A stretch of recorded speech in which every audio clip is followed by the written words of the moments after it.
Good evening. I'd like to welcome you here tonight on behalf of the Creve Coeur Lions Club and also the Creve Coeur Community Council.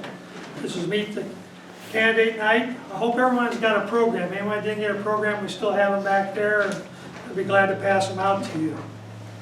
On the program, we're going to first start off with the introduction.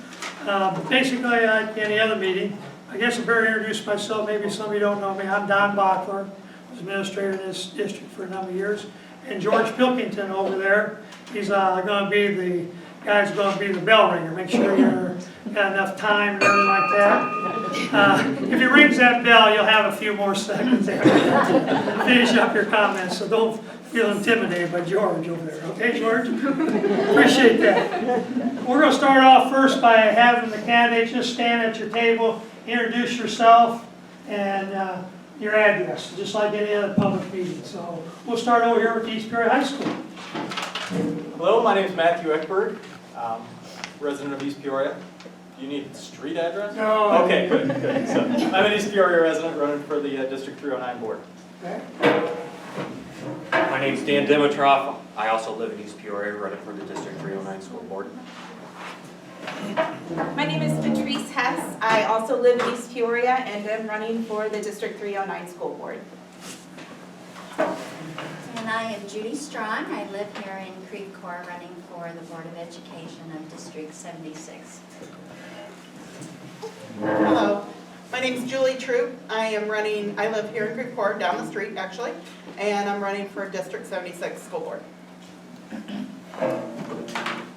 I am Mary Gutanis, and I live here in Creve Coeur, and I'm also running for the school board for District 76. Hi, I'm Savannah Bohm Tyler. I'm a resident here in Creve Coeur, and I'm running for District 76 school board. Hi, I'm Catherine Reagan. I live in Creve Coeur, and I'm running for school district 76. Hello, I'm Randy Giddens. I live here in Creve Coeur, and I'm running for the District 76 school board. Hi, I'm Brad Gill, and I live in Creve Coeur as well. And I'm running for, not the school board, I'm running for village board. Hi, I'm Terry Cagle, and I also live in Creve Coeur, and I'm running the same thing Brad Gill's running for, the village board, and not the school board. Okay. Well, we're going to start off tonight. We're going to have the East Peoria High School board members come up here. Use the microphone, whatever it may be, but please come up to the podium here. It gives you a place to rest your hands and feel a little bit more comfortable standing up. We had the candidates draw numbers. I guess, Patrice, I guess you get to be number one. You have 3 minutes and go from there. Thank you very much, and thank you for having this for us this evening. I am Patrice Hess. I have lived in East Peoria for the past 13 years. I'm single with no children. I have no children who have attended schools in our area. I have a bachelor's degree from Bradley University, a master's degree from Western Illinois University, and a doctorate in curriculum and instruction from Illinois State University. I'm currently the Associate Dean of Online Learning at Illinois Central College, and I've been there for 15 years at ICC. I do hold an appointed position in the city of East Peoria. In January of 2015, I was appointed by Mayor Mingus to join the Zoning Board of Appeals. So I've been on there just a couple months. I'm the current president of the East Peoria Chamber of Commerce Board of Directors, a past president of the Rotary Club of East Peoria, and serve on the board of directors at the Tazewell County Resource Centers. I'm running for the school board in East Peoria because I'm interested in the educational needs of our community. I have been volunteering at the high school for the past several years. Through the Chamber of Commerce, we have a community leadership school that we run each fall semester, and 5 students from East Peoria Community High School get involved with 25 members of our community and hear speakers and participate in projects each fall. And I coordinate that leadership for the Chamber of Commerce in partnership with the East Peoria Community High School. I've also volunteered most recently for Alumni Scholarship Selection Committee. I'm not an alum of East Peoria Community High School, but was asked to serve on the committee to select scholarships. I feel that I'm qualified to run for the East Peoria Community School Board because I've been a teacher for over 20 years. I've taught middle school, I taught grades 5 through 8. I did my student teaching at Peoria Central High School in Peoria. I've taught in a corporate training environment, and then for the past 15 years, I've been an instructional technologist, an administrator, and an adjunct faculty member at Illinois Central College. I feel that my experience with curriculum, assessment, teaching, professional development of teachers, instructional technology, and administration and education helps me to be qualified for the board of the East Peoria Community High School District. As far as issues that the district faces, as an administrator at a public institution in the state of Illinois, I'm very familiar with the issues that we have with our budget. ICC relies heavily on the state for a portion of its budget, and when those payments are promised and don't come or reduced at unexpected times, we have to respond to that. So as a budget administrator at the college, I have to address that, and I'm familiar with that in a school setting. If I'm going to make the district better, I feel that I'm going to serve as the best board member I can be through listening, through my organization, and through my experience as an educator. Thanks for your time.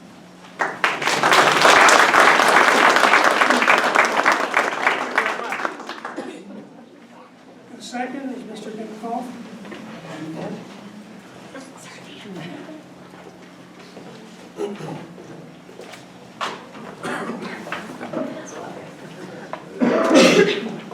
Hi, my name's Dan Dimitroff. I'm running for the District 309 School Board.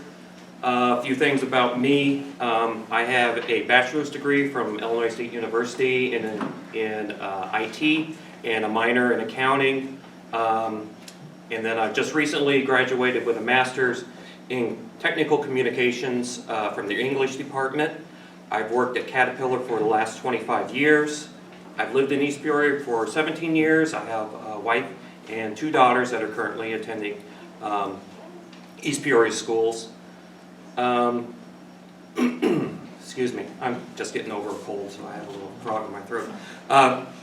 What I would bring, well, I can tell you about my outside things that I do. One of them is I'm a member of the Tazewell County Emergency Management Association, and I am also the emergency coordinator for the Amateur Radio Emergency Services for Tazewell County. And my outside experiences all have to do with STEM, or STEAM if you've heard one or the other. I'm also one of the coaches for the First Tech Challenge team, which is a combination of, which has students in both junior high and the high school. And one of the nice things about that is that has allowed me to go around and see what other schools are doing. And I was really impressed with Lane Tech out of the Chicago area. And their budget per student is very similar to East Peoria. And their poverty level is 20% higher than East Peoria. Yet they have a 95% graduation rate and a 95% college ready rate. And when I look at that, that is what I strive for. So my platform would be to bring in more STEM into the high school. And I also believe that we are in Caterpillar country, yet we have one industrial tech teacher at East Peoria. We used to have 3 some years ago. I think we really need to expand that industrial tech. And really, there's not much more for me to talk about. Those are my platform. That's my platform. I do know a little bit about budgeting from my 25, coming up on 26 years at Caterpillar. I've been involved in many projects which use things like Six Sigma, which use continual process improvement. And recently we're using things like Waterfall and Agile. And these are ways to work on projects and make them the best they can be, as cheap as they can be. So I can bring those experiences into the school board. So, and really that's all I have to say. Don't have much else to talk about. If anybody wants to talk to me on one-on-one, even before or after, if I should be elected, I love to drink coffee. We can go somewhere, have a cup of coffee, and discuss anything you want to talk about. So, thank you.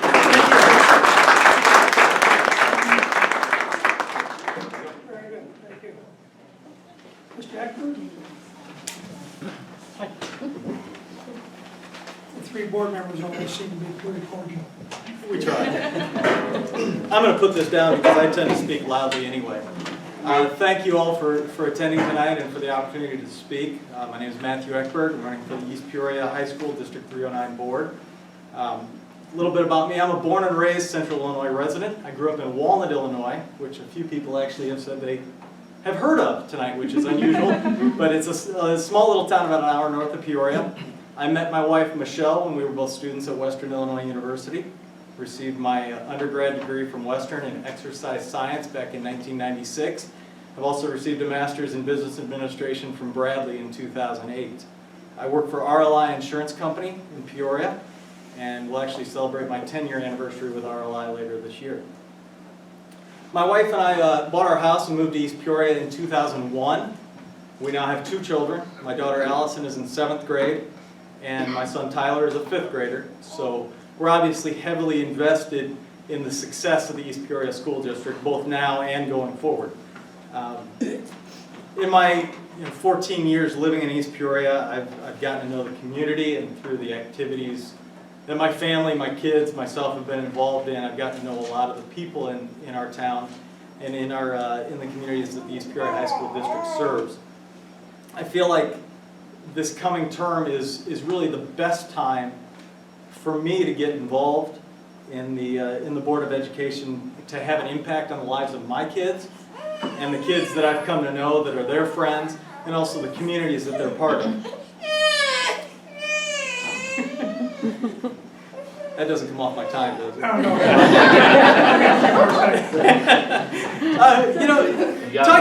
Talking about issues, District 309 really isn't a good place right now.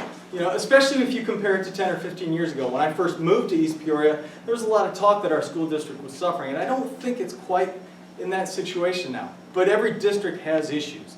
There are always going to be things we have to deal with. Some of the things we know about now, other things are going to develop coming in the next couple of years.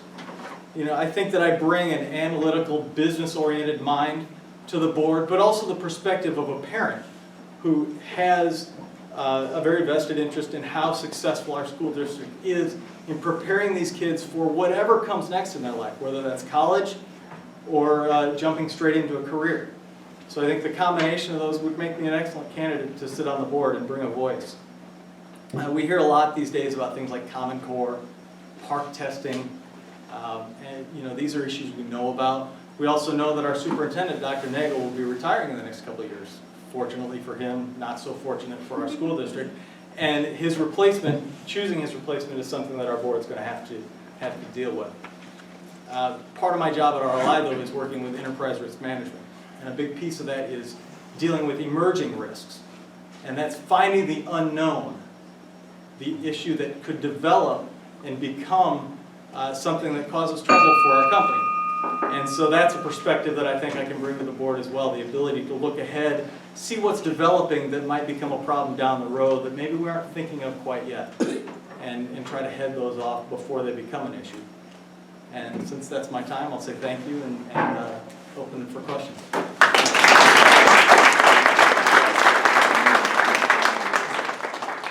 Mr. Reinhardt is also running. He's out of town, so he was unable to be here for the East Peoria High School Board. We're going to open it up to the audience for questions and answers.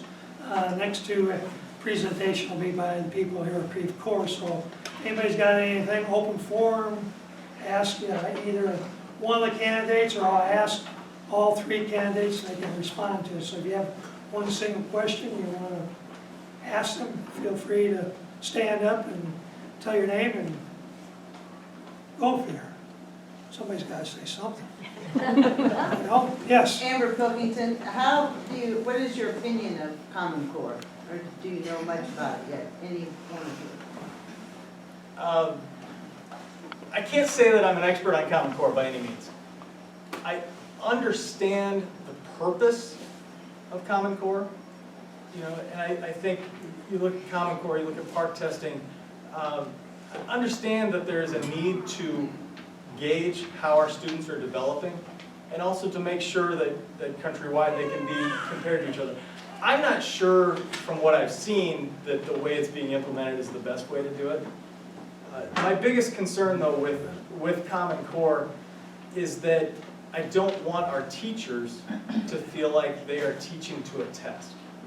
You know, the most important thing that we can teach our kids through their school experiences is how to think for themselves, how to reason, how to understand, and to take those skills to solve problems rather than just regurgitate answers for a test. So really, in any discussion of Common Core, I think that's the part that I zone in on, is just to make sure that we're still teaching the important part in education, and that's to think. Anybody else like to respond to that? I'll touch on that as well. The curriculum itself is just one piece of the puzzle. And there's a lot of value in standardizing, as Matt said, but there's also a lot of value in differentiation. So each of us wake up every morning and we probably vary our routines from day to day because we feel differently and we're acting differently and the circumstances are different. And that's what we have in our schools too. We have different teachers, we have different students with different needs and different circumstances. And so to kind of pigeonhole into one curriculum done one way with a set of outcomes is pretty challenging. It has an important role, but it's one little piece of the bigger picture of how our schools should be managed and measured and our curriculum should be utilized, I believe. Thank you. I also believe that Creve Coeur marginalizes students that are having issues simply because, as you were saying, that they are often teaching towards the test, and if those students can't get it in rote, they're not going to do well in that test, and it just makes that student who's having problems engaging in school more disengaged with school.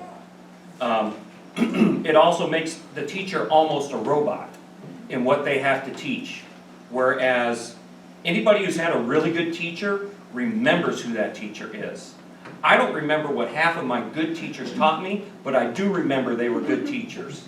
And it's always those little things in the back of my head. Oh, I remember Gwendolyn Blaze teaching me about the Odyssey for some reason. But you're not going to get stuff like that in Common Core. Okay, thank you. Anybody else have any questions? Yes? Hi, Val Reagan, Creve Coeur. I have 2 questions. First of all, how many open seats are there in the school board for East Peoria? 3. 3, 3. okay. Thanks. And then I guess this is more toward Mr. Dimitrov? Dimitrov, sorry. That's okay. That's okay. You were closer than half the people who call on the phone. You had mentioned that you would like to see an increase in STEM. Yes. And I agree about the industrial teachers and things like that at the high school. But how would you envision that would be implemented? Excuse me, I'm getting the cold. My wife sits on the board of a new 501c3 called EP STEM. And their only thing is to increase STEM engagement in the community. And we have found that there are tons of grants out there. There are even things that are off the Illinois budget but are part of the Illinois budget that schools have an easier time getting a hold of.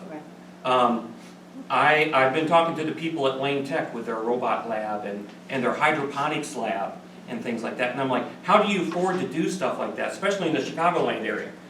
They said, we got grants. You know, they put a company name over the door and that room becomes part of that company name. Yet they have a hydroponics lab. So. Would you mind if I comment on that? Yes. Oh, no, thanks. Okay, the other thing that I would suggest too is to not overlook the partnerships that are possible. Maybe we can't have the facilities and the teachers and the equipment that we need in our high school classrooms, but within a couple miles you have a community college. And we have the programs at Illinois Central College. We have 267 programs and over half of them are career and technical programs. East Peoria high school students are already doing dual credit. It's majority of that work is focused on transfer, so students earning general education credit to transfer to another school.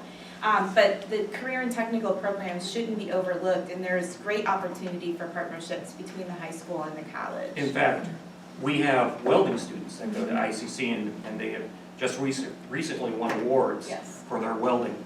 I didn't know there was welding awards. Wow. It's been there for many years. Yeah. Many years. Okay? Anybody else? Yes? Cassidy Creve Coeur. I had a question. I know that you want to emphasize on STEM, and that is very important, but how are you going to balance that with the arts education that'll focus more on the artistically inclined individuals, so that they feel more comfortable in the environment that they're already uncomfortable in?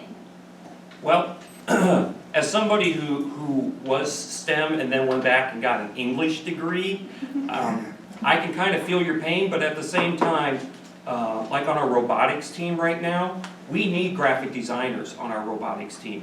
We need people who are going to be journalists on our team. We need people who are going to be representative in, everything from making costumes to flyers to online, social media. All those things are really important in STEM now too. So. Anybody else want to respond to that? I would just hope that one is not a detriment to the other. So And that that's my hope, is I don't want the focus to be so hard on STEM that our right-brained individuals get shoved to the wayside, so to speak, so that even though they aren't performing as well in the science, technology, engineering, mathematics, they are still being celebrated in their performance arts and their writing skills and things like that. I don't think, I'm speaking for Dan, but go ahead. I think everybody's talking about trying to reduce the opportunities that are there for the individuals that are interested in it. To me, a well-rounded experience is part of education. It's not just the classroom, it's extracurriculars, whether that be athletics or the arts, the musicals, the band, all those things were big parts of my educational experience, and things that I enjoyed that I thought helped me in the classroom. And so I don't think anybody is talking about taking the focus so much to STEM that we neglect those other things. At least I hope not. No, actually, that spurred something that was in my head here. One of the things that has been brought to me actually is having the kids build a music studio in the school. So now you have your kids who want to solder and those kids who want to build acoustic tiles doing their things, yet they're doing something for other kids who might not feel engaged in this STEM. And it's also could be a program that will engage other students we would have problems engaging who aren't interested in the arts, who aren't interested in STEM. Some of the kids who we just can't engage any other way, but suddenly we have a music studio that we let them go and play some songs and record it. Now that's a way to keep a kid in the classroom if he knows he can, at the end of the day, go and record some songs in a music studio. Good. Okay, we'll take one or two more questions. Anybody? Seeing, okay. How do you plan to hold accountability to these extended STEM or as the liberal arts maybe? We want to see the teachers increase their knowledge that's given to the children. We want to see the teachers be accountable. We just want to see the administration be accountable, all the way up to superintendent, and we want the board to be accountable.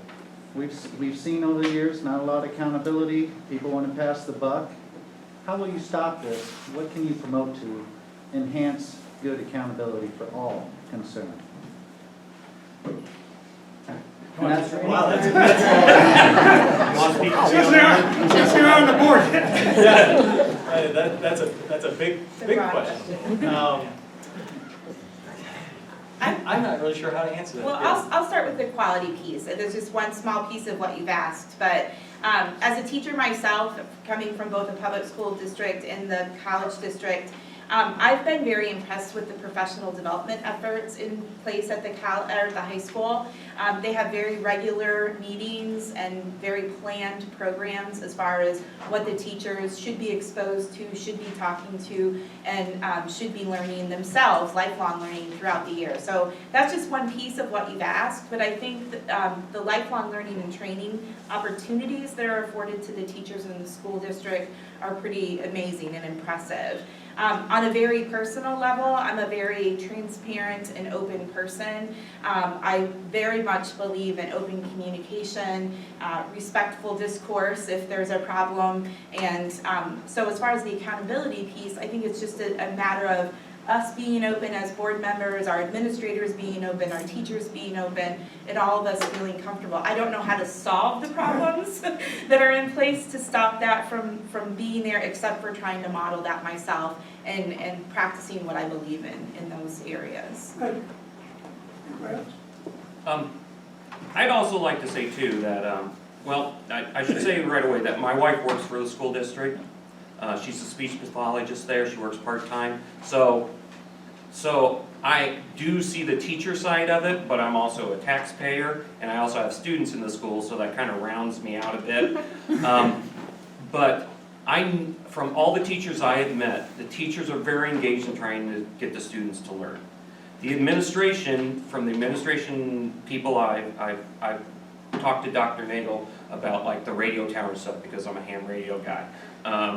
And with the robotics, with Lori Laredo, the administration is good. And the kids that, my kids are kids who excel, so they're in a lot of the AP stuff. So those are some of the kids I know, or most of the kids I know. And I know the kids are good for the most part, but somewhere there is something's not firing somewhere, you know? And we have certain kids who just aren't being engaged again. And again, I'm going to bring up STEM and things like that, but that's where I'm looking for that piece of engagement. You know, 1 out of every 5 of our kids don't graduate out of East Peoria. And if we can just get 2 more kids every year to graduate, if we can engage 2 more kids and get them to graduate, that's an improvement. And I would consider that a success. Thank you. Okay, you got 3 candidates, or you have, you got 3 people who are going to be elected for a 4-year term. We want to thank you for coming.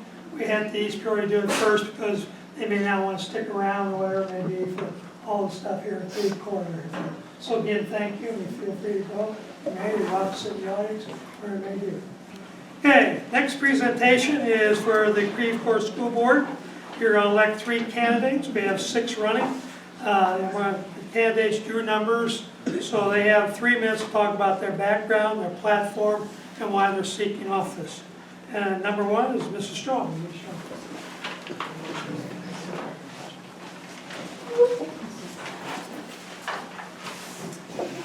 Well, I want to first thank the volunteers of the Lions Club and the Community Center for sponsoring such a thing. I know it takes time and effort to put on such a thing.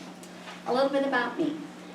Les and I have been married almost 40 years. We have 5 children and 11 grandchildren.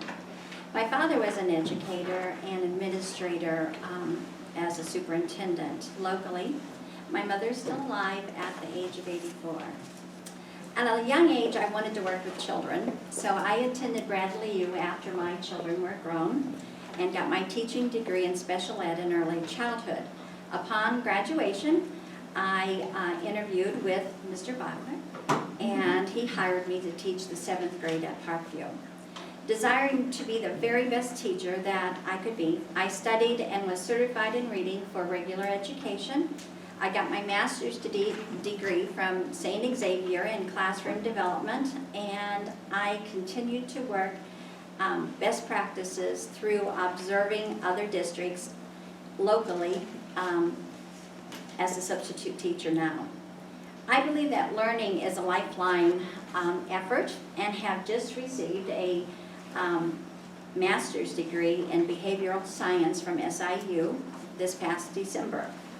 Les and I organized a special needs adult monthly program and ran it for 10 years. I currently am the head coordinator and Sunday school teacher at a church in Peoria, Maranatha Fellowship. The last 4 years I've served on the board. First 2 years I was the secretary, and presently I'm the president on the school board.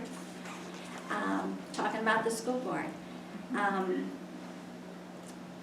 During these past 4 years, 1 of 7, the district budget has remained in the black. We've investigated spending areas that seem to bring burdens to the district's monies financially. And we'll continue to investigate areas that maybe we can shore up a little bit and stop any gaps that are leaking. Success. Well, the students have made AYP for 2 years, in the last 2 years, and map of scorings are continuing to raise annually. I was very proud when I recently heard that 3 of our students that are attending East Peoria High were recognized, were inducted in the National Honor Society.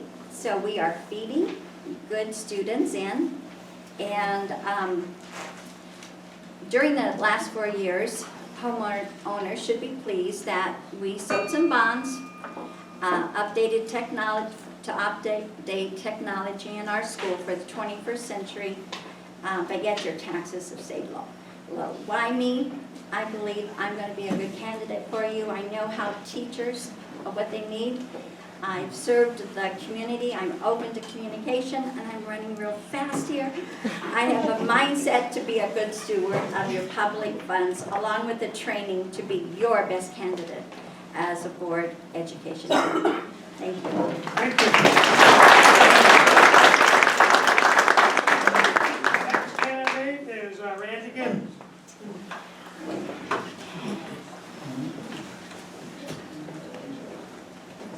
Good evening.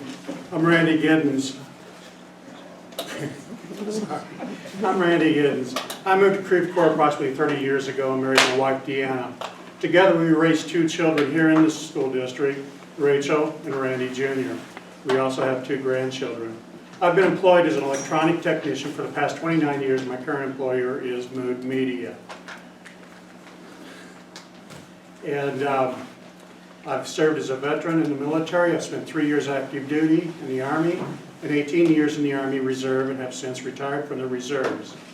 I've also served as a school board member in the past with Mr. Gould and learned a lot during those 8 years serving as a board member. A couple of years was appointed, so it's almost 10 years as a board member where I did learn how to read a lot of reports and understand the budget and all the financial reports and things like that.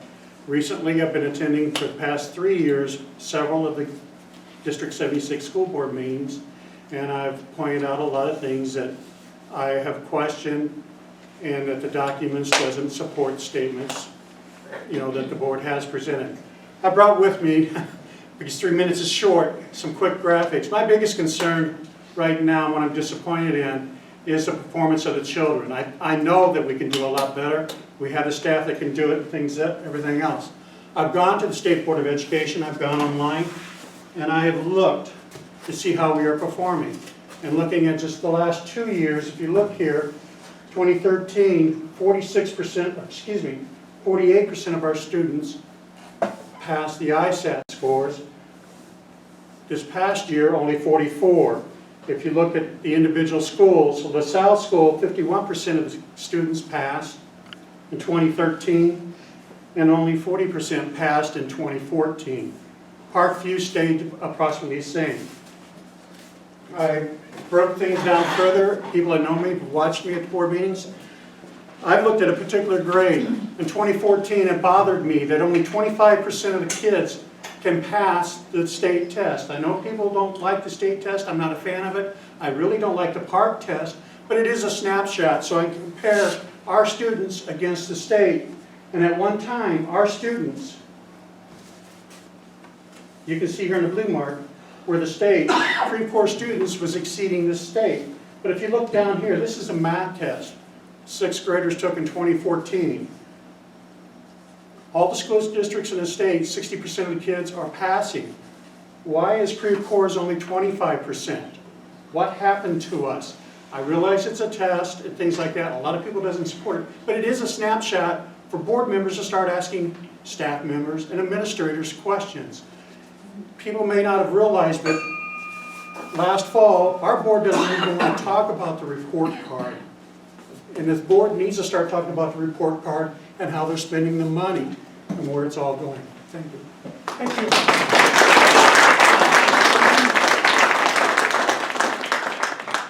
Next person is Julie Troop.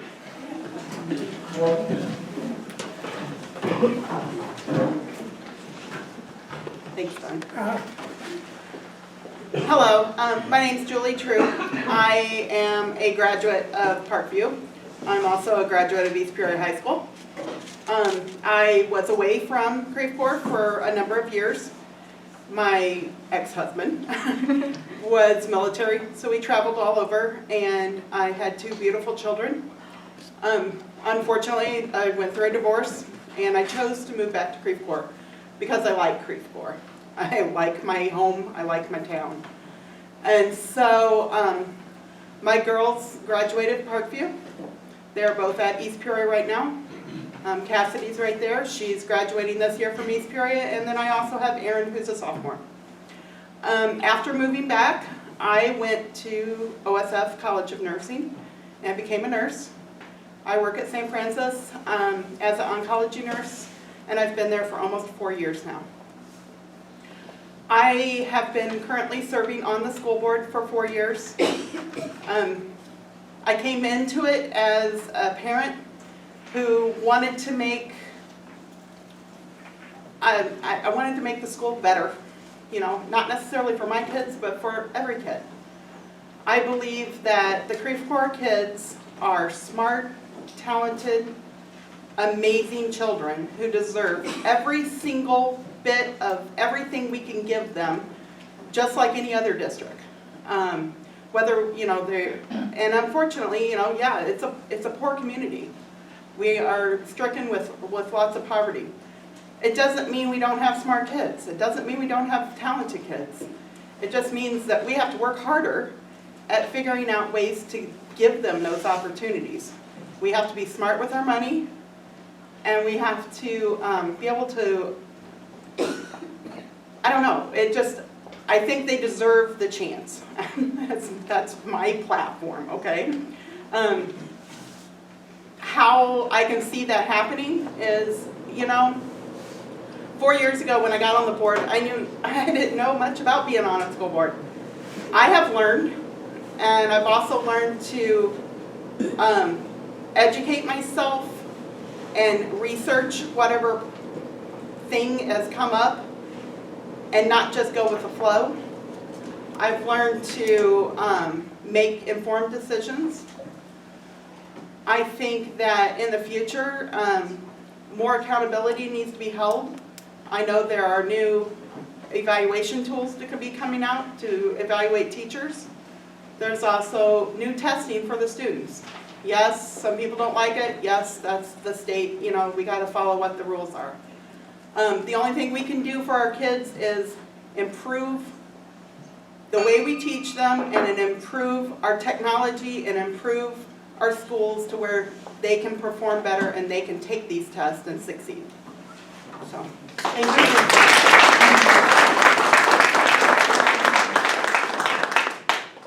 Savannah, Paul, Tyler, you're up next.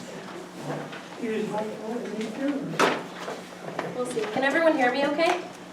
Okay. I'm Savannah Bone Tyler. I've lived in Creve Coeur my whole life. I'm turning 30 this year. I married my husband 2 years ago, and when he moved in with me, we brought his son. He is 16 now. He is a sophomore, so I was able to see how Parkview has changed. He actually went to the school for his 7th and 8th grade years, and it kind of worried me how much has changed since I had gone there. And being able to see how the kids are not ready to go into high school was just amazing. And that's something that I would like to be able to do, is go in and try to help the students be able to be ready to move into the high school and ready to go out into the real world, because it is scary out there.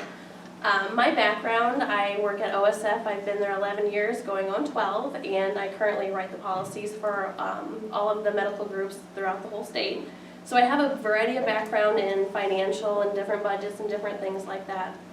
And I'm the guilty party with the crying baby, of course. I just had her, she turns 12 weeks, and I want to be able to see if there's anything that we can do to, I guess, being selfish on my part, being able to have her go through the schools and being able to progress and have that opportunity to be ready to be out in the real world.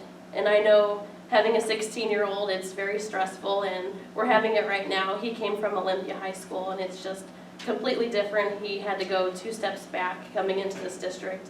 They're far behind from all of the other schools around here. And I also want to be able to have the community more involved as well. I think that's the biggest part, and I want people to be happy to say, I live in Creve Coeur and the school district is great. And I think that's the biggest thing that my focus would be on. And I just want to thank everyone for their time, and I appreciate you all being here.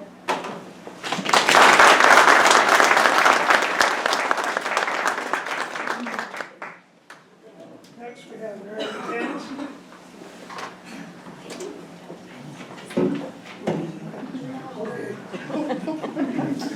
Hi, I'm Mary Curtanis and I'm running for school board.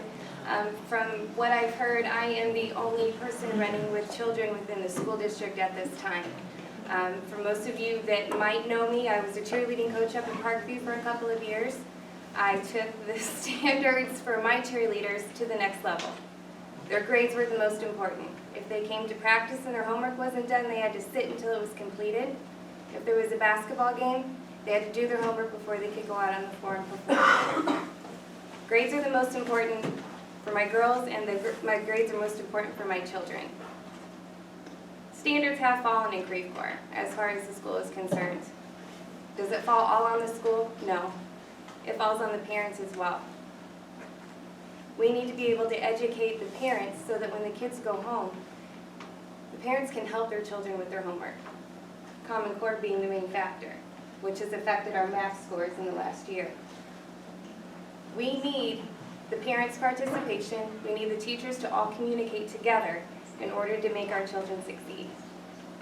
We can preach all we want, but it's going to take everybody as a community to come together and help our kids. That's about all I have.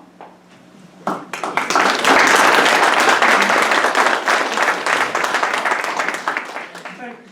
And the last one is Catherine Reagan.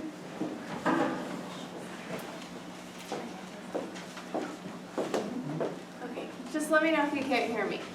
Good evening. My name is Catherine Reagan. I currently attend Bradley University. I am majoring in electrical computer engineering.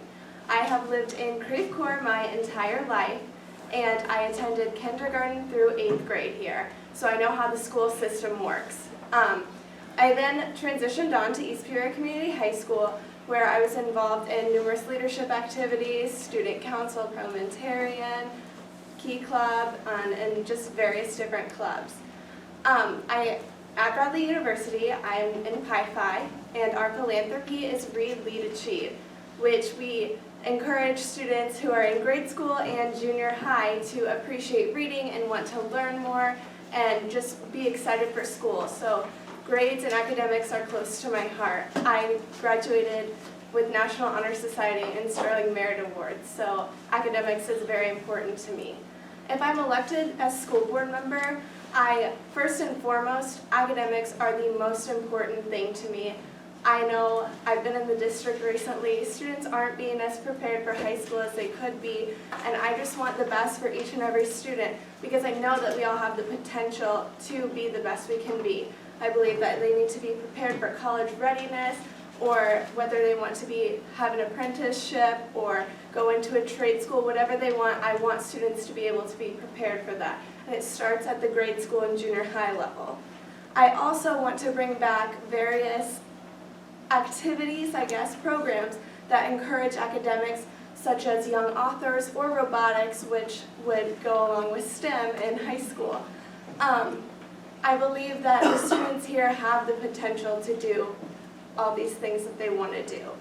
I also am an advocate to stop bullying in grade school and junior high, which is really where it starts. And I think students need to be educated on it, and there needs to be things that are being done to stop bullying. I want students to feel safe when they come to school and be happy to be there and in a good learning environment. Finally, I would like to maximize budget spending to be directed at students. I want all the budgets to have students in mind first. Whatever they need, we need to get it for them to get their scores up.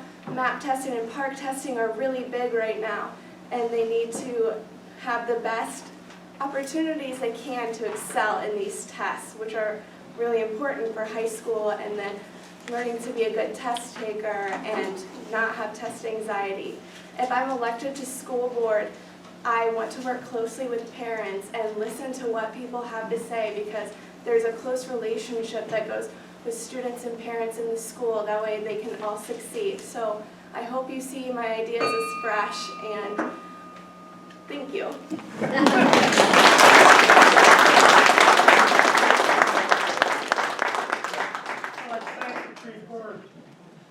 School board. Now we'll do the village board. We got two men over dressed up real nice or anxious. Men in black. Men in black. Mr. Cheney isn't here and Mr. Thatcher is out of town. So I guess Mr. Cagle goes first and then followed by Mr. Cheney. 3 minutes. Don't worry about that. Won't take us long. Okay. Take Terry a long. Hi, my name's Terry Cagle. I have to take off my glasses, I can't see anybody. But anyway, I've lived here for 36 years. Me and my wife Brenda, we moved over here right after we got married. I think that's about 37 years ago. And, well, over there at our house, you know, we lived on the corner of Stewart and Roosevelt. We had all these little kids who would always come over and start bothering us, pretty much what they were doing. But it got to be where we would start coaching them, and Brenda would teach them other things. I would teach them baseball and other things like that. So I joined the Floyd County Youth Association. I was on the board there. We had some real good teams there, all the way from the little kids to my kids that actually in the high school. When we finished, I was in the, basically it was the pony league, and we was doing pretty decent in that too. After that, Floyd Councilman kind of went to the side. JCs, you know, popped up. So I did the JC things for a little while. JCs was with, you know, just young people working with the community. We built the park over here. We built the swings and stuff. We built this ball diamond here that's no longer there. But we brought things to the community. After that, I got on the fire department. Spent several years doing that. Started as an engineer. Well, not started as an engineer. But I enjoyed going to school. I enjoyed training and stuff like that. So I was an engineer. I was a rescue chief. That was when I finished. I was engineer, assistant rescue chief, captain, and then training officer, which I really enjoyed training officer because that was a lot of training. It was good to bring what I could find out, what I could learn at different places, back to the guys. So after that, I was on the zoning board. 3 mayors. I was on the zoning board with 3 different mayors, and appointed to each one of them. And when you get appointed to that, it's like a lifetime something, you know. I don't want to say anything bad, but if you get appointed to the zoning board, you're going to be there forever. Well, recently I was appointed to the village board, and having a great time doing that. We're working on the CDAP grant, which is a water main program. We're running right down Creve Coeur Avenue, working on the Riley lift station. We put blowers in at the sewer plant, VFDs.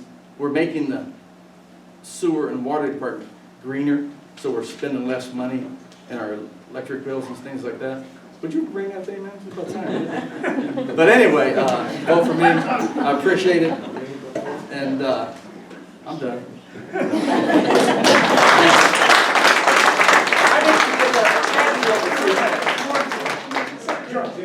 George said it was 5 minutes and 26 seconds. How do you follow that? It's hard to follow, you know, I'll tell you. For you that don't know me, my name is Brad Gill. I am currently a village board member, been for the last 4 years. I lived in Creve Coeur for the last 14 years. I got 3 children that are ages from 8 to 14 years old. I've been a firefighter for the last 22 years, and then for the and in this town, I've been a firefighter for the last 14. Been the chief of the fire department for the last 7. Worked on budgets, you know, hiring, recruiting when we have low staff. The money has not always been there, but we've been able to get some new updated equipment that we've needed in order to better benefit the town. With the fire department and the stuff that we've done with that, we've been able to take the ISO rating from, and as with Terry and Norma's help and everybody else's help on the village board, we've been able to take the ISO rating from a 6 all the way down to a 3. Basically what that means is that the insurance rates for everybody in town is better. And also for the businesses in town, it's a huge improvement. For the schools, it's a huge thing, going from an 8 to a 3. It's one of those things that that can only be achieved by working together as a common goal. My other full-time job, I work at ABC Supply. I have about 412 customers that I serve for all their construction needs. With that business, I'm in charge of sales and management, financial assistance to all kinds of different customers, and help them grow their business.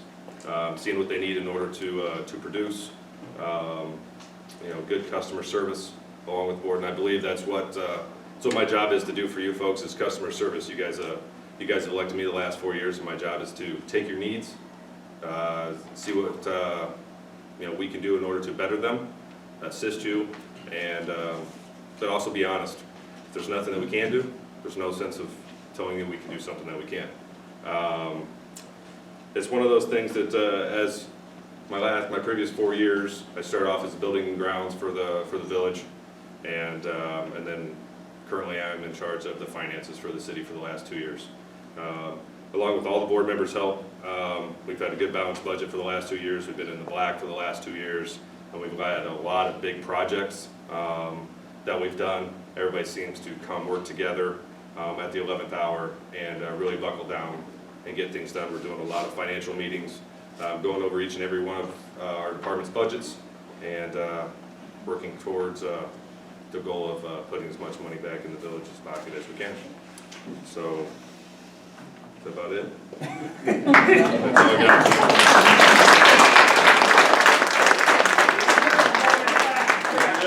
I help you out every chance I get. Okay. Out of council part, we'll have an open forum, just like we did for the East Peoria High School. We'll ask if you got a question or something, stand up, give your name, address. You can address either the village board or the Creve Coeur School Board candidates. We'll ask them to kind of keep their remarks to around less than 2 minutes or so. Anybody got any questions? Yes, ma'am. Hi, Tabitha Reagan, Creve Coeur. For the current board members, maybe I'm a little confused, or maybe it's separate tests, but how are scores improving over the last few years when his graphs clearly showed a decline in scores in several areas? Okay. Yes. Well, as all research, you've got to know more than what the picture shows. Research is broad through graphs and things, but you've got to know how to read them. The state brought us the AYP, so that speaks for itself. The state didn't. His reports, I haven't looked at what he's referring to. Behind the scenes, the board works to support the administration and also the teachers to have that goal. So reports, you can find research reports out there anytime you want to, and they'll support any ideas you think you want them to have. So do you have reports that support your claims? And is it AYP or Safe Harbor? Because I understand it's different. I just told you the state has given us the AYP. So what the state has done is the only thing we can go on. And current reports coming out of MAP are showing the children are growing. The staff and teachers are doing as much as they know how to do. They're getting their training on what the state suggests to train. So those are the things we have to go by. Thank you. May I respond? Yes, of course. As far as the school district making AYP, one thing I want to point out, the state informed all the schools in the entire state they will not do AYP during the 2014 school year. It was reported to the board, however, and I believe in August, that for 2 hours they seen on the state website an AYP and how they did. And they did share that with me on a 2014 report. And I appreciated that. And when I looked at that, I go, these numbers are not the same as what's on the report card when we received it in September. They don't match. The numbers do not match. So I went back and looked at the 2013 school year and found that the numbers for this is exactly the same. The only thing that changed in that graph that they're presenting, if the board members would look at that, they would see just the year, 2013 and 2014. If you look at the actual report card that they got on their website, the numbers that they're saying is on this 2014 report does not match. And if you look on the report card online, no school district in the state of Illinois, and if you look in the April of the State Board of Education, the federal government gave them a waiver and there would be no AYP for this school year, even though they're reporting 2 years in a row. And I'm looking at the numbers, and I told them when I was looking into this, I was very disappointed, especially when I seen that grade. 75% of the children cannot even meet the standards. It's a snapshot. I don't like it. We do have kids doing very well, but we need to help the kids. We need some more tutoring, and also the board needs to look into possibly summer school to help these kids. Because 75%, you keep passing them on and on. What are they going to do when they reach high school? I'm afraid how many dropouts I'm looking in that class.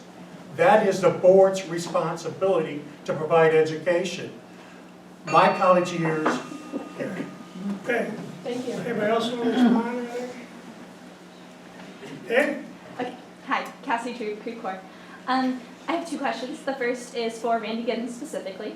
On your graphs, the decline was obviously occurring in the past 2 years, starting in 2013. If the community will recall, in 2013 there was another board election where perhaps some new members were added to the board that necessarily were causing maybe discord among the board. Also, I believe it was 3 years ago, like you stated in your statements, that you started attending board meetings. And do you feel that maybe there has been a lack of focus in the meetings, maybe being not directed towards the kids as much as personal relationships that maybe are clouding decision-making and judgment? I have been attending it, and it's the leadership on the school board that makes it. Your president is the one that makes up the agenda between them and the superintendent. If they don't put this stuff on the agenda, the board doesn't get to talk about it, they don't get to vote about it. Here recently, just this year, this January, I've watched the board. The minority, 3 more members keep asking, why can't we transfer this money into education and help the kids in education? But the majority of 4 board members keep saying, no, we'll do that later. I've been hearing this, I'll do that later, several times. One board member, saving, well, that happened in the past, that's in the past, that's in the past, doesn't want to look back and do anything. And another board member, candidate tonight, both of them, is saying, we'll do that later, we'll do that later. These children need help now, like I said, some tutoring, it isn't that expensive to have that money. There was $800,000 transferred from one fund into 2 other funds. 3 board members says, can we use that in education? 4 board members, nope. We're going to vote and put it in operation and maintenance, things like that. Okay. Okay, and my next question is for all the new prospective board members. I was just wondering how you guys were planning on working together to create more of a sense of wholeness in our community and kind of bring back that feeling of, being proud of being from Creve Coeur, like some of you mentioned. Well, from the way it sounds, I don't think there's going to be much collaboration going on right off the bat for anybody that's elected, which is kind of sad because this is not a personal agenda. This agenda is for the children. I know there's current board members. I know 3. And that's because they've only made themselves known to me. I don't know anybody else, nor have I ever spoken to anybody else that's currently on the board. It's going to take a lot of work. It's not about personal gain. It's not about personal agenda. It's about everybody coming together on the board and as a community to take our kids further. And I think once personal agendas stop, that can happen. I would have to agree. As far as, especially having the community involved, I think that's a big thing. And like I said in my speech, I think having that back from the community and being able to keep everyone knowing what's going on and having that part of what you guys think in our discussions as well, I think would be a big impact on what changes actually go through with the school. Well, I am new to school board, and although I've been attending the meetings, I am open to new ideas and I'm willing to work with anyone. I'm really here because I attended the school district recently, and so I know what's going on, and sometimes I wish there would have been more opportunities that I didn't have, and I hope that if I'm elected, that I can give students some of the opportunities that I didn't have. So I'm willing to work with anyone, and as long as the kids' education is what's first and foremost, then I'm open to new ideas, and I'm ready to work. Okay? I think more time needs to be spent by school board members within the school itself. I attend basketball games, I attend volleyball games, I was on buses. I don't have a problem walking up to parents and starting a conversation. I would love to hear, I've probably heard more complaints than most of the school board members has just with being a parent. Our children are not first, and that's something that needs to be changed. There's small issues, it does start, you know, she did mention bullying. The bullying does carry over. It does carry into high school. I've dealt with it as a parent. There's changes that need to be made all over. But each board member needs to attend the school. They need to go in. They do need to talk to the parents. Parents aren't going to get up. I'm telling you, I'm having the hardest time talking right now, standing up there.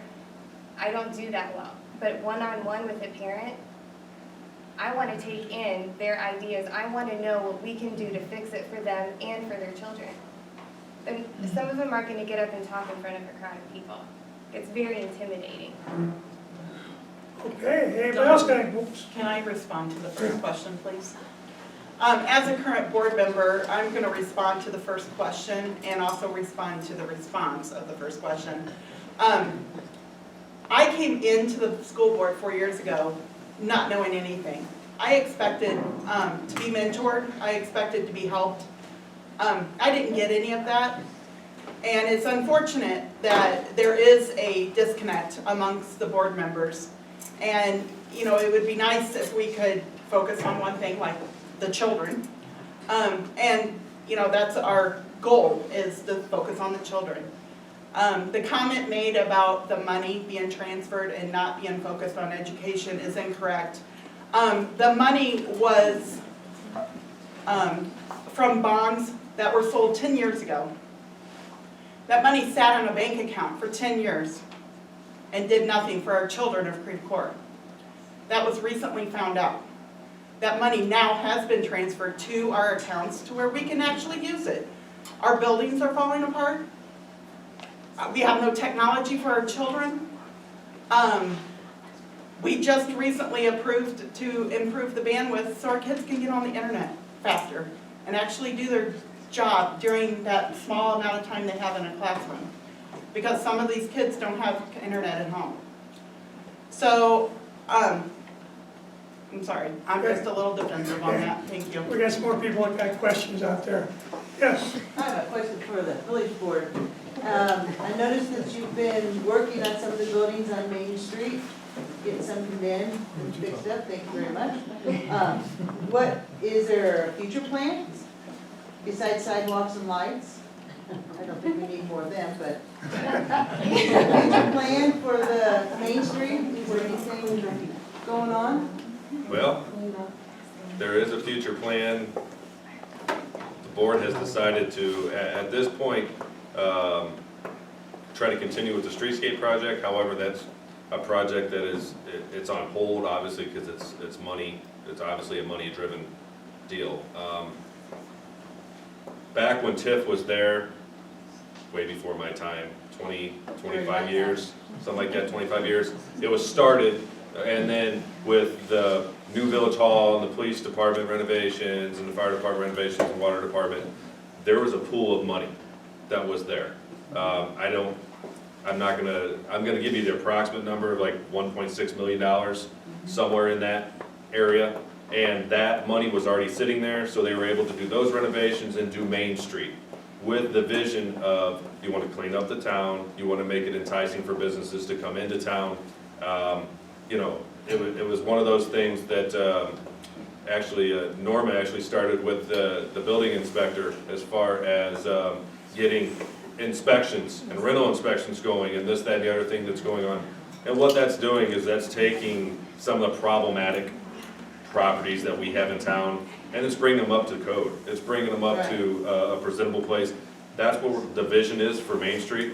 You know, and it's one of those things with East Peoria 2010 project going on, obviously it's 2014, they're running out of space. They're running out of room. Gotta move this way. So We're what- working as a board to try to entice them to What is come up your the hill. plan, yeah, what is your plan to entice them to come there? Because there's no reason why a town with 40,000 cars a day going through it can't entice some kind of business up here. You guys are doing a good job of getting rid of some of the old buildings. So what is the vision or the plan? I know it's maybe in the future, but is there a vision or a plan? Well, we've sold McDonald's property 4 or 5 times. That's fact, and the owners have backed out every time. The village has met their demands in order to put a new business. There was new buildings getting built on there. It was going to really, I would say, beautify that area, okay? Because anything can beautify an empty lot. Yeah. But it's one of those things that, I mean, we're looking at that. Well, we just recently talked about in an open meeting the other day is bringing Coleman Properties up to look at all of the village-owned properties, to put them on the market, to help entice some of the people that's down in East Peoria that's out of room, to bring them up into our town, so the tax dollars and everything else is gonna start coming back into this community for our police departments, our fire departments, and our water.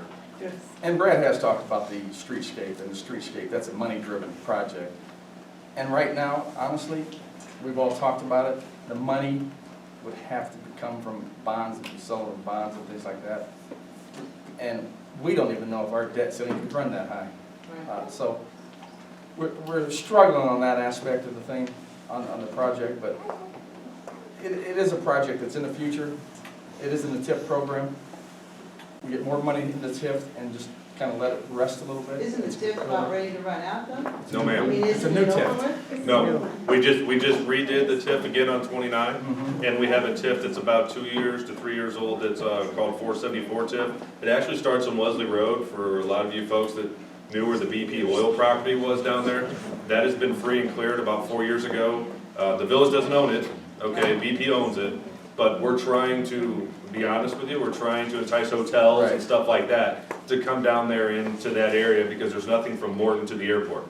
We're working on all of that type of stuff. For the Main Street that you specifically kind of addressed at the beginning of your question, the village doesn't own that property. True. So, but You're working. We're working on that. We're working on As trying you can to see, help with that. it is cleaning up a little bit. Okay. Next 2 minutes. Any other questions from the audience? Yes. Deanna Giddens, I live in Creve Coeur. You know, you're talking about bringing the community back, and I have a question. How do you plan to bring the community back? Because I even actually volunteered at something and didn't feel welcome there. So how do you intend to bring the community back to the schools and welcome them in? Because they've been pretty much asked to, you know, stay out as far as what I've seen. Because that's a question all I I think a lot of the not being involved fell on, in all honesty, the principal that was in over at LaSalle last year.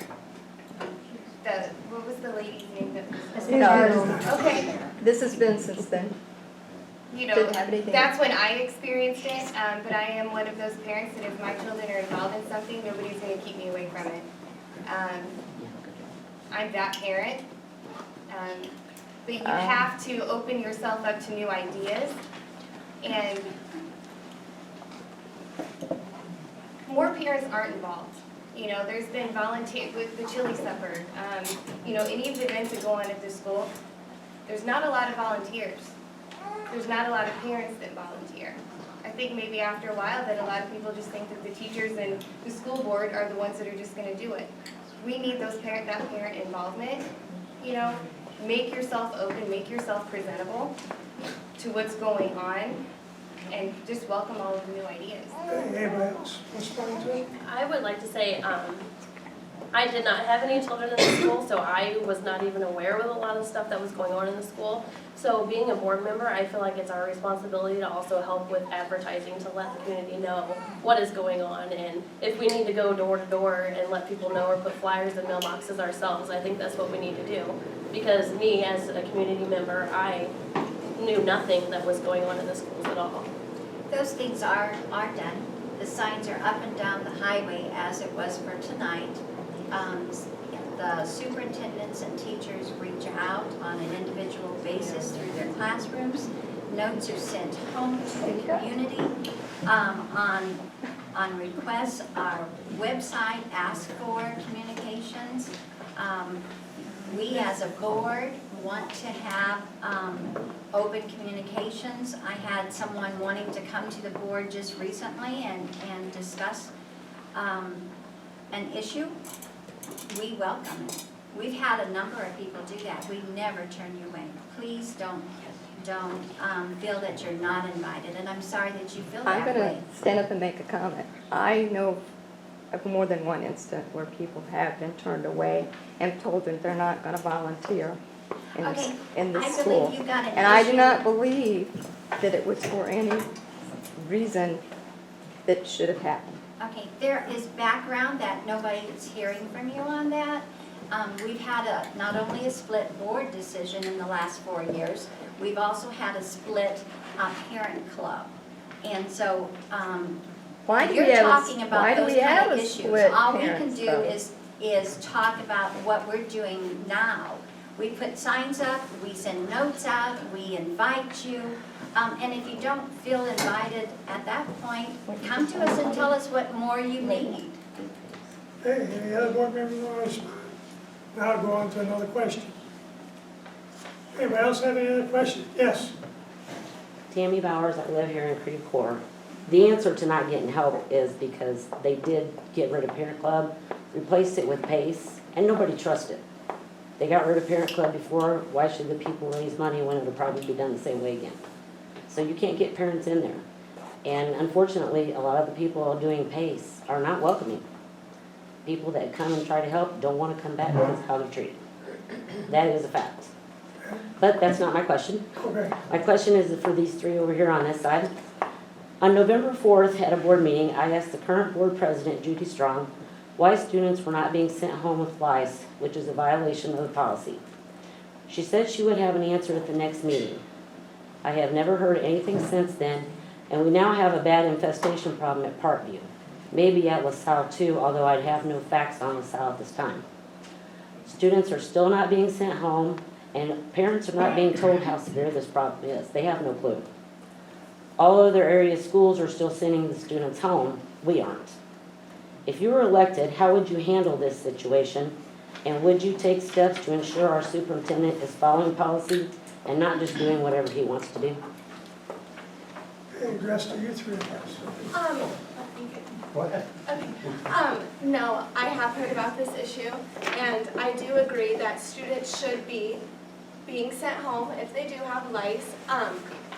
It's just like pink eye. If you have pink eye, you get sent home because you're contagious to other children. If you have a fever in the last 48 hours, you aren't supposed to come back to school because you're contagious to other children. And I am aware that other school districts are sending children home who do have lice. And I agree with you. I think children should be sent home, and I believe that the superintendent should be held responsible to take steps to sending kids home. It's not a punishment, it's just for the well-being of the rest of the children, because you don't want it to turn into a huge problem where everyone has lice because you're all so close together all the time, there's no escaping it.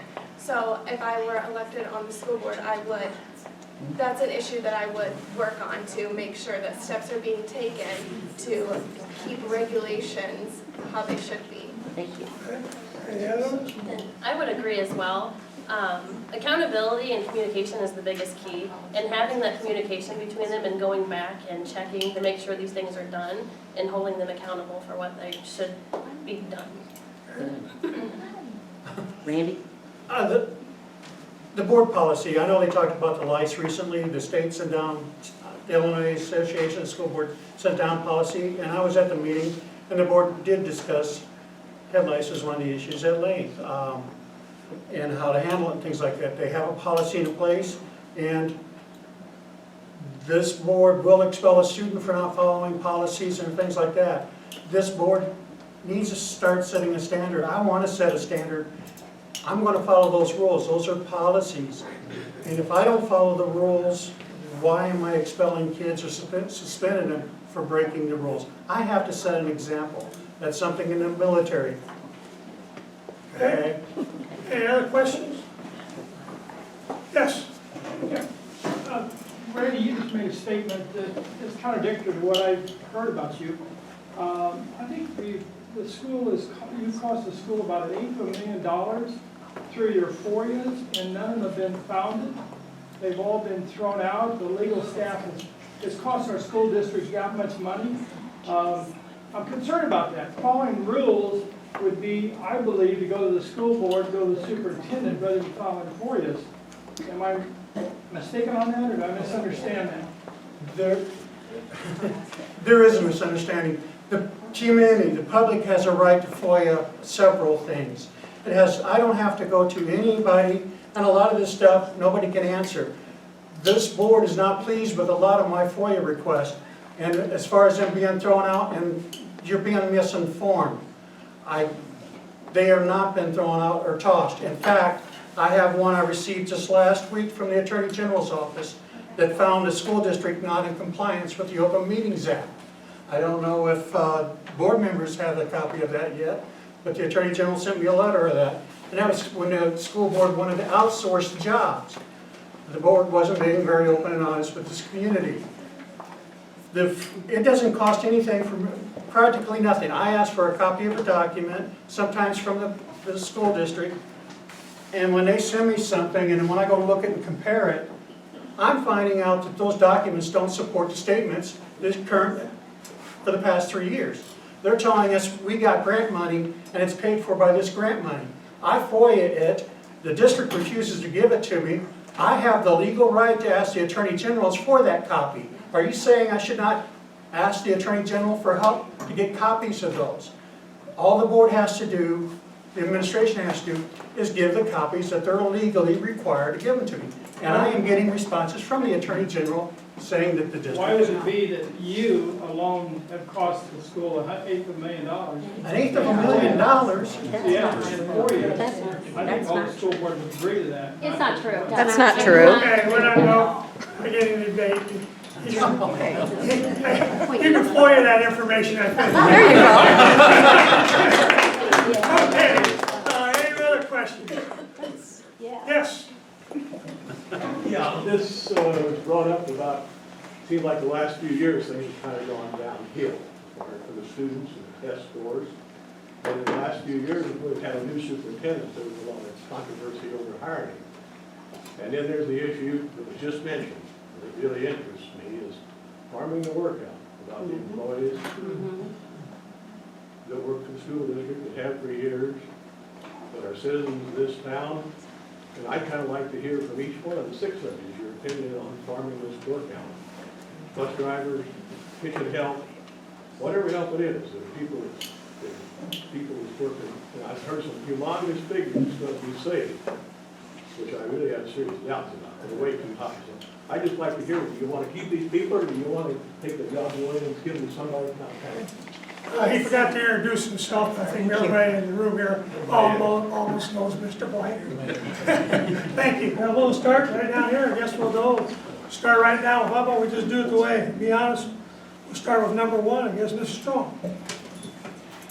The school board is responsible for the budget of the schools, so investigations are ongoing on all areas, whether it's we didn't do anything on the bus drivers, by the way, or the cooks, by the way. We investigated the janitorial source because we have a great loss in that area. The school district has a great big hole there. There was a savings over $300,000 in a 4-year period. No, a yearly period. I'm trying to bring back my thoughts on that. And we are only talking about 4 employees, janitors. They would be considered rehired, number 1, from the company that would come in. Number 2, there was only 1, I think, that lived in the district. And it wasn't anything more than an investigation. It is a responsibility of a board member to try to be accountable for all monies. With the state taking another hit on school districts' payments that's coming down the pike here this week, 2.25% is being taken away again from the school districts. Dunlap is not in the black. Some of the biggest districts are having difficulty keeping themselves in the black. So as a school board member, we should be investigating areas that maybe we can shore up and stop leakage of those areas. I have a quick question in response to that. Okay. $300,000 a year you're gonna save on 4 employees by hiring out and put another layer of bureaucracy in there. Thank you very much. I'm sorry, all we can go with is the figures that were brought to us. So if you have the figures in front of you, and we chose not to do it. Good, I'm glad to hear that. That was my question. What do you want to do? Hey, Mr. Giddens? I was at attendance at that meeting and things like that. My college courses at ICC and Bradley, almost all of them was in math because it was in engineering. Just like Mrs. Reagan. Miss Reagan finds out most of her courses is math. That's the reason why I get to looking at numbers and stuff like that. I don't want to see friends, I don't care if they don't, they're part of Creve Coeur. They may not live here, but they're part of our schools, and some of us grew up with them, with my kids and things like that. They look out for them. Those subcontractors, one of them has a turnover rate of 70%. That's ridiculous. Also, I don't believe in giving away someone that's trying to earn a decent living and create minimum wage jobs just so some manager can make some money off of it. I actually started running the numbers on that. I started running the numbers on it, and I showed up to the board meeting and showed them, this is what I do know, is here's what their current salary is. I can look at their contract, and where the numbers they came up was way over the top. I presented that to the board. Also, the superintendent refused to give me copies of those bid proposals after all of them were already submitted, the deadline was passed. And I wanted to see what was hidden in those documents and tell this community, and inform the community, they were not going to end up saving money, like several other school districts across this country. If they would look in the American Administrators ASA, there's articles on that where districts did this, and it ended up costing them a lot more money when they outsourced those jobs. And people, I mean, it's just isn't a good fit. And they did not want to turn the information over. I did not take that to the Attorney General's because it takes 20 days to Attorney Generals to force them to turn the documents over, and that wasn't enough time to get to the board meeting. But they are aware that they're not sharing information with this community, and that's where we're split, I think. This is Trooper number 3. Thanks, Tom. Thank you, Mr. Blank, for your question. I will tell you right now, yes, we considered outsourcing janitorial service. We investigated that, we got numbers, and we chose not to, okay?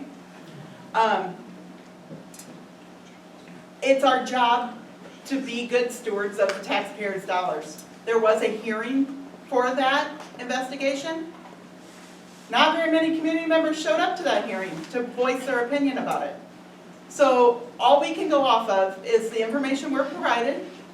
We can educate ourselves and inform ourselves and make as good of a decision as we can possibly do to spend the taxpayers' dollars. Like I said, we chose not to do it. And it wasn't just because of the money savings or the lack thereof. It was part of it is because these people are part of the community. So. Okay. This is, let's see, this is Tyler.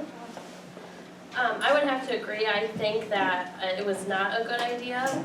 But on the other side, if it was a disciplinary problem, whether they were, if there was problems with all of their supplies going missing or just going through things that they're not accounted for, I think that is an issue that you would have to look into, but actually outsourcing it, I do not agree with that. Students and the staff already have rapport with those employees, and I think that's good when you have a good rapport and a good team. I think that's a big thing. Well, I wasn't on the board at that time, so nor was I at that meeting because I do have a job and children that I have to take care of. So if it wasn't done, then it should just be hashed, and if the situation comes up again, then, or with a different type of situation, then handle it at that time. It was squashed. So we move on. Mrs. Reagan? Like we said, I agree that we should not outsource jobs, and it wasn't outsourced, which I was happy about. I believe that although not all the janitors live in the community, they are all interacting in the community. You know, you're paying their wages, and they can go up to, you know, the new Dollar General and spend money there, or up to one of the local restaurants, and it's a chain reaction. And I also believe that they have a connection with the kids. I mean, I grew up with the same people working at the junior high and the grade school, and it was kind of comforting, and you know, they always knew what to do, and they're good at their jobs, and it's important to them. So I think it's important to keep them in the districts, because who knows the work ethic of other people when you outsource them, because the people who are working here, the school means something to them, and you know, what more could you really ask for them? We'll take one or two more questions. I have. As president of the support staff union, I was involved in negotiations.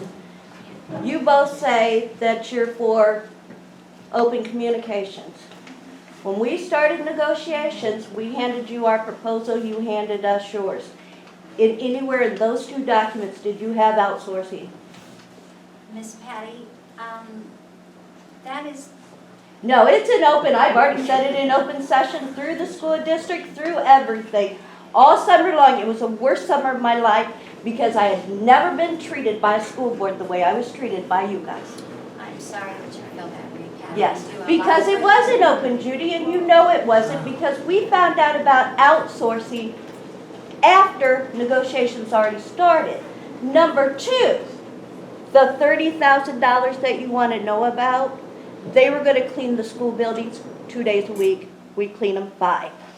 It wasn't 30,000, it was 300,000. And it wasn't in a year either, Judy. 2 I years. have the For figures, 2 I years. have For 2 all of years. it, and you weren't gonna save any money. Okay, we're not going to debate this question.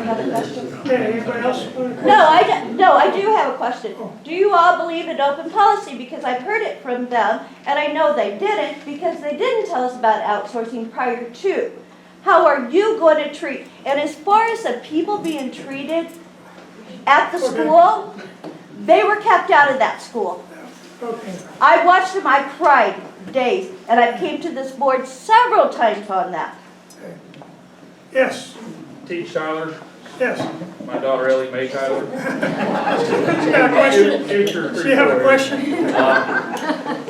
As a father, current board members, what can you do to assure me as a father that the 8 hours that she's not with us, that she's at school, that she's gonna get every bit of the Central Robine kids get, so when they start school with them, they're not already dirty for pre-core and already start the race behind.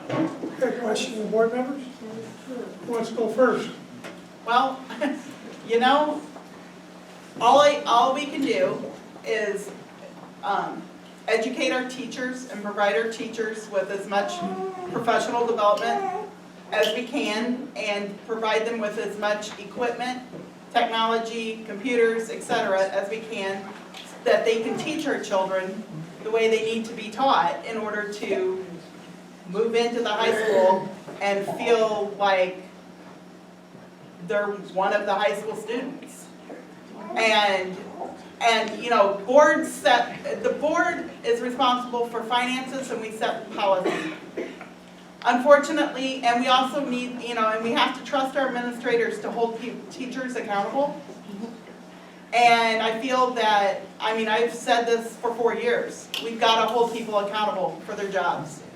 And with the new evaluation tools that are coming down and everything else, I believe teachers are starting to open their eyes and realize that, yeah, they can't just sit behind a desk and go, anymore. They're going to have to engage those students. They're going to have to figure out what's going to engage those students. And it's not the same type of teaching for every child anymore. Each child has to be individualized and each child has to be taught. Okay, anybody else want to respond? I would. Okay, I substitute at Robine quite often, and to tell you the truth, there's not a big difference that I see as I go in there.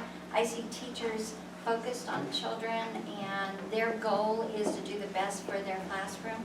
I see that happening at both school districts. Unfortunately, Creve Coeur, we've mentioned it, is a low social economic area. So we have a big variable difference, and a lot of times, like even on those reports that are brought, they compare Dunlap and Morton, who are high social economic areas, to everybody. So how can you do that? So you go back to what Mrs. Troop said. You you empower your teachers, you support your administrators, and you believe that you're doing, with the goal in mind, it's for the children. okay, anybody else want to respond? Got both hands there. I would, like I said in my speech, it's having the community backing, of course, and I also feel like we should also work with the village board as well and work together on getting it cleaned up and having students have the higher education and all different things like that. Just having the backing of everyone, I think, is very important in moving forward. Okay, Well, when I attended East Peoria, which was 4 years ago, I started out as a freshman, and there was somewhat of a gap, not necessarily with myself personally, but a lot of my classmates that were from Creve Coeur weren't in the advanced classes that, the Central and Robine kids usually test into. And I think the stereotype at the high school is, oh, you're from Creve Coeur, so you're poor and you're uneducated, which isn't true, because I know the students in this district are bright and can work and reach their full potential. But really, I think that it starts with education, and although we are in a lower socioeconomic state, I think that we can still have students as educated as those from Dunlap and Central and all over the area in Morton, because I felt that I was prepared when I went into high school, but it was because I was challenged. My mom challenged me. Certain teachers challenged me. I had tutoring, and I think that if the teachers, we have good communication with the teachers and tell them what we expect, then students will be able to be taught knowing what we expect and go into high school more prepared than they have been. okay, we'll take this one more question over. Just real fast. Mr. Dimitrov? Yes, Dimitrov, yes. Okay, and you mentioned, I believe it was Lang Academy up north, and you explained the economic conditions and everything else. They learned how to overcome it. Your economic status has nothing to do with your ability to learn. You may not have the tools. This school district has the funds. They're just not using it to direct it. The board needs to become more interactive and communicate with the teachers and the staff. What can we do to improve the education experience, not for the kids that are doing well, but all students? I want to bring everybody up. I want more kids in. I don't want just half a dozen or a dozen kids from Creve Coeur go to high school and participate. I want a bigger number. 75% of that one grade. Not in just math, but 70% of them in reading didn't make the standards. We got to. We have a chance. This board needs to overrule the administration and says we're going to teach them and do the best we can, and then turn them over to high school. Okay. Got one more question? Hi, I'm Kim Peak, and first I want to say that I have two kids that have graduated from East Peoria that went through the school district here. Both my kids did really well. My son was an Illinois State Scholar, National Honor Society, graduated in the top 20 of East Peoria class. So, what I want to say is the school can produce very productive, very bright, very talented kids. But what I'm hearing and what I've seen is that it seems like the board is split. And what I want to ask every one of you guys is I want to know if you're able to vote on your own with no input and pressure saying I'm going to vote against this, against this. You're gonna vote on your own, with your own ideas, and do what's best for the kids, and I want everybody to answer. You forgot to mention you graduated from Creve Coeur. Yes, I did. And Mr. Bachner was my teacher. We'll start right down here. I guess we'll go by numbers again. Mr. Strong, you're first. Yes, especially the last 4 years, the last 2 years as president, the reason I felt that I should be president is to help close the gap on that. And, I'm sorry, the last part of that question though, can you restate that? I feel like the board is split. I want you guys to, everybody should vote how they feel Okay. and not be influenced Yes. by anybody else on the board or the relationships that you should, or I don't like this group, so I'm gonna go vote that way. And I hate saying it in those terms, but listening, sometimes that's how it seems. You gotta be your individual person, and I wanna ask everybody if they're able to do that. Okay, on that then, we have a 7-member board. Currently, we have relatives, 2 of them, sitting on the board. Another one is running to be a relative, so that would be 4 votes between 2 families ruling Creve Coeur School Board. Myself, I believe that I can bring an objective through, as I mentioned, as a teacher. I can bring that as an educator. I have gleaned from the Illinois State Board of Education the best practices of being on a school board.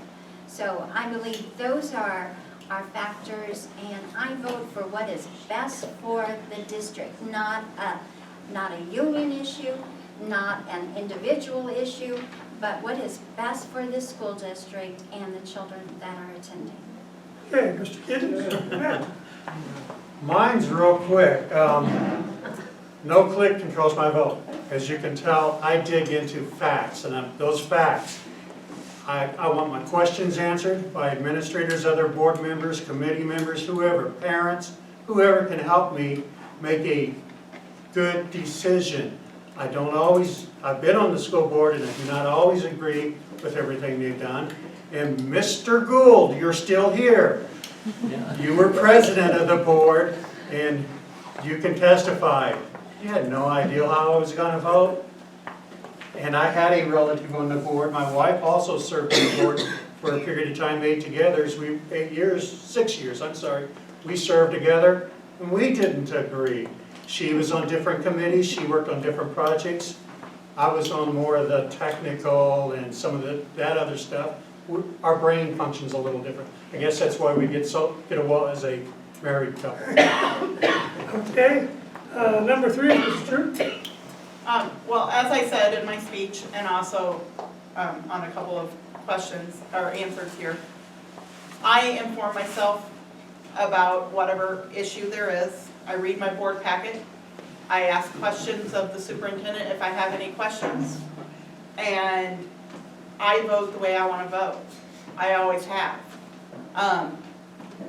Recently, just last board meeting, there was a vote to keep hard covers for the promotion ceremonies for the 8th graders, or give it to them in a nice white envelope. It was going to save some money, not a lot, but some.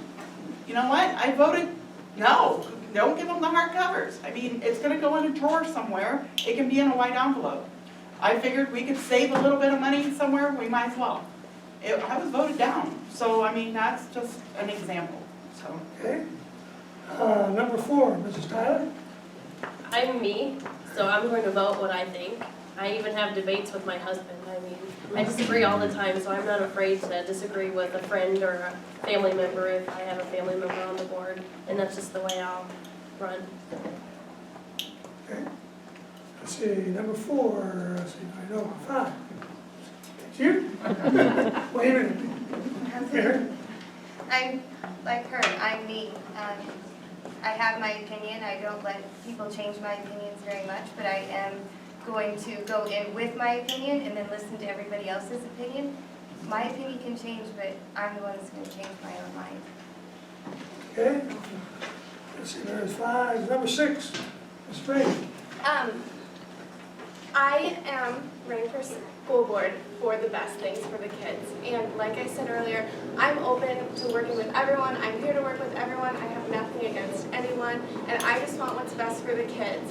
And I'm going to vote the way I want to vote and the way I think that the kids are going to benefit most. And I know a lot of people are probably wondering, my mom is on the school board, and a lot of people I know believe that she tried to get me to run, but she didn't. I wanted to run for myself because I think that I can help the students of Creve Coeur, and I was here in the district, and I want them to have opportunities that I wasn't able to have before. So I don't care what everyone else is voting. I'm going to vote what I think is going to be best for the students at all times. Okay, thank you. We said we'd get to the closing area. I do want to put another plug in here. We have another group that's running here in the village.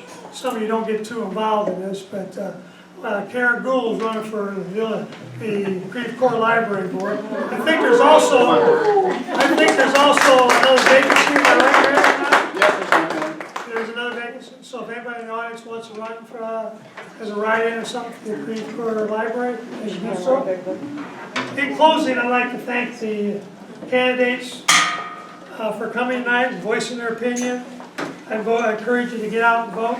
Now I got to put in a couple plugs. I haven't said too much. I'd like to thank the Creve Coeur Lions Club, which I'm a member of for many years.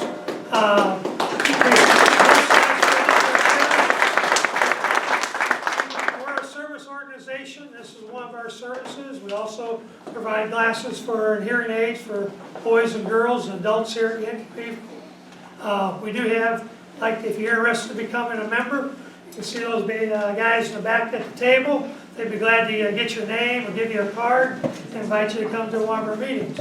Also, I'd like to thank the Creve Coeur Council here, Community Council. They provide many services for the community here. As you know, they've had the breakfasts here.